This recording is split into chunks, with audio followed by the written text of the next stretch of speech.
हरियाणा विधानसभा चुनाव टिकटों की मारामारी में बीजेपी का सियासी महाभारत।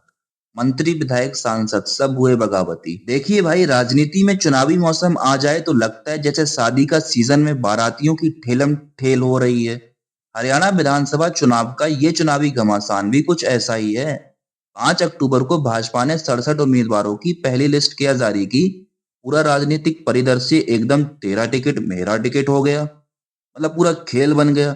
और जैसे ही ये लिस्ट आई, हरियाणा के नेताओं में ऐसा उबाल आया जैसे कुकर में सीटी ना बजे और भाप अंदर ही अंदर फटने लगे। एक दिन के अंदर ही नाराजगी का सैलाब फूट पड़ा। और भाई साहब, मंत्री से लेकर विधायक तक सबके इस्तीफे की बाढ़ आ गई। सबसे पहले झंडा लेकर निकले हमारे प्यारे हरियाणा के एनर्जी मिनिस्टर रणजीत सिंह जी, जो अब तक बिजली में झटके दे रहे थे, लेकिन इस बार खुद को राजनीति के झटकों से नहीं बचा पाए। बोले बस बहुत हुआ, ये पार्टी अब मेरा साथ नहीं दे रही, मैं रनिया से चुनाव लड़ूंगा। अब भाजपा ने सोचा था कि उन्हें डब्बाली से टिकट दे देंगे, लेकिन रणजीत सिंह जी ने सीधे मना कर दिया। भाई साहब, मैं रनिया का राजा हूँ, वही से चुनाव लड़ूंगा चाहे दुनिया इधर उधर हो जाए। भाई ये बयान तो ऐसे दिया जैसे किसी को शादी में बारात कहाँ जाएगी इस पर आखिरी फैसला दिया हो। सिंह साहब ने ये ऐलान कर दिया कि वे निर्दलीय ही लड़ेंगे, चाहे भाजपा टिकट दे या ना दे, उसका चुनाव लड़ना तो फिक्स है। अपने समर्थकों के साथ बैठक भी कर ली, जैसे शादी में रिश्तेदारों के साथ फेरे कब होंगे ये फाइनल करने की बात हो रही हो। और साहब ने घोषणा कर दी कि 8 सितंबर को फिर एक और बैठक होगी, जिसमें तय किया जाएगा कि नामांकन कब फाइल किया जाएगा। अब भाई जब लड़ने का मूड बना लिया है तो फिर किसी का क्या सुनी जाए। अब भाई सिंह जी का बगावत का झंडा तो एक बात है, लेकिन हमारी हरियाणा के सामाजिक न्याय और अधिकारिता मंत्री बिशंबर सिंह वाल्मीकि जी ने भी झंडा उठा लिया। भाई इन्हें पार्टी ने बवानी खेड़ा से नहीं लड़वाया और उनकी जगह कपूर वाल्मीकि को टिकट दे दिया। अब साहब बोले ये क्या मजाक है, मैं यहाँ इतने दिनों से मेहनत कर रहा था और टिकट किसी और को पकड़ा दिया। भाई ये सुनकर उनके समर्थक बोले अब भाजपा को सबक सिखाना ही पड़ेगा। बिल्कुल वैसे जैसे मोहल्ले में कोई गली का लड़का क्रिकेट खेलते हुए आउट हो जाए और बोले अब देखना तुम कैसे सबक सिखाता हूं मैं। जैसे पूरा दामन खाप है और पूरा भवानी खेड़ा है, कार्यकर्ता है। अभी मैंने इनको कहा पार्टी का। उसी तरफ नपा जी का भी कुछ ऐसा ही मामला है। पार्टी ने जब उन्हें टिकट नहीं दिया तो उन्होंने अपना इस्तीफा फेंक मारा और सीधा कांग्रेस का दामन थाम लिया। बोले मैं अब कांग्रेस के साथ जाऊंगा क्योंकि यहाँ मेरी सुनवाई नहीं हो रही। अब भाई ये तो ऐसा हुआ जैसे शादी में किसी को दूल्हे का दोस्त समझ लिया और उसे खाने की लाइन में पीछे भेज दिया। नपा जी ने ये तक कहा कि पार्टी ने उनकी अनदेखी की, जैसे शादी में दूर के रिश्तेदारों की तरफ कोई देखता भी नहीं। अब आइए सावित्री जिंदल जी की बात करते हैं, जो एक हिसार से चुनाव लड़ने के लिए तैयार थी।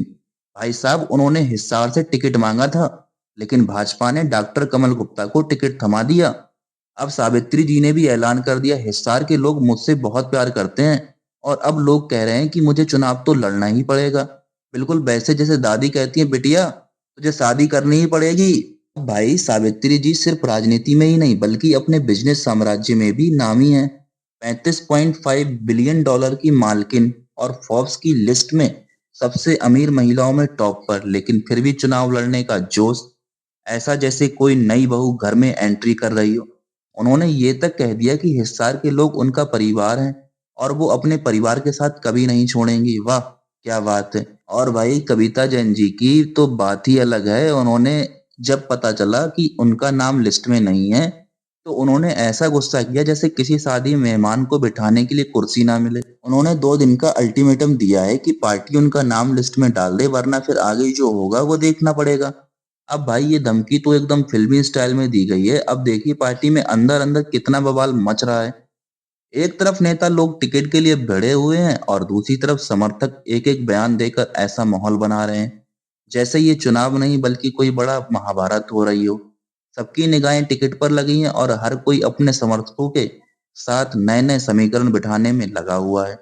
तो आगे क्या होगा? अब सवाल ये है कि ये बगावत का बिगुल कहाँ जाकर रुकेगा। क्या रणजीत सिंह निर्दलीय लड़कर फिर से पार्टी में आएंगे या पार्टी उन्हें वापस बुलाएगी? क्या सावित्री जिंदल हिसार में अपनी पहचान कायम रख पाएंगी या फिर राजनीति के इस महासागर में उन्हें तैरना मुश्किल होगा? क्या विशंबर सिंह वाल्मीकि अपने समर्थकों के साथ भाजपा को मुंह तोड़ जवाब देंगे या फिर कोई और बड़ा कदम उठाएंगे? हरियाणा की ये सियासी जंग अभी खत्म नहीं हुई है। चुनावी मौसम की ये लड़ाई वैसी ही है जैसे शादी के मौसम में हर कोई अपनी कुर्सी ढूंढ रहा हो, कुछ के हाथ में टिकट आ गई है, कुछ नाराज हैं और कुछ तो अब नए समीकरण बिठाने में लगे हैं।